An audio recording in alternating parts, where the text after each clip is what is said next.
Mix by Shekhar दीवाना।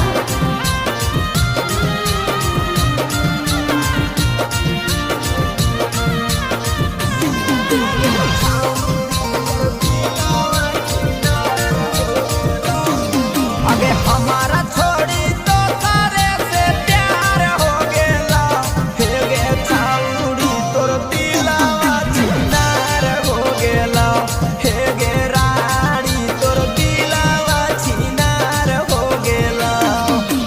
हमारा छोड़ी तो तारे से प्यार हो गेला, हे गे छाउड़ी तोर दिलवा छिनार हो गेला, हे गे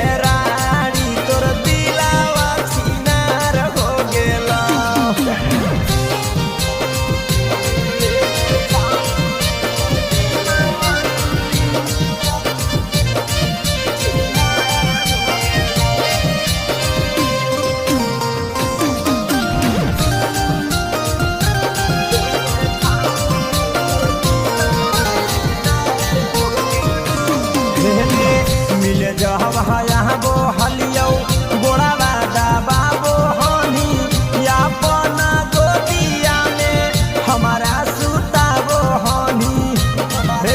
सब मिले जब यहाँ वो हलियो गोड़ावा दबाबो हनी, या अपना गोदिया में हमारा सुताबो हनी। गो चलो हमारा सपना बेकार हो गेला, हे गे छाउड़ी तोर दिलवा छिनार हो गेला, हे गे रानी तोर दिलवा छिनार हो गेला।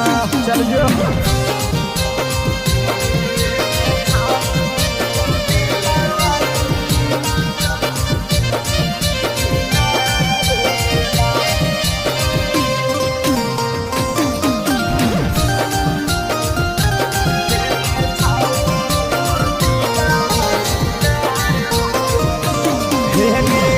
सोहलियो जहब हमें तोगे मनाबो हनी, पढ़े के बहाना रोजे मिले हमसे आबो हनी।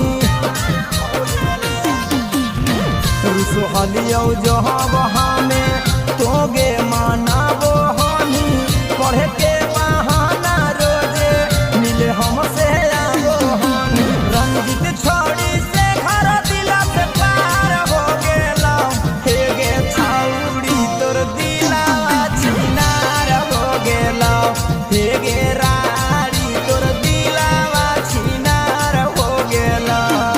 जो गे एकदम भूल गना।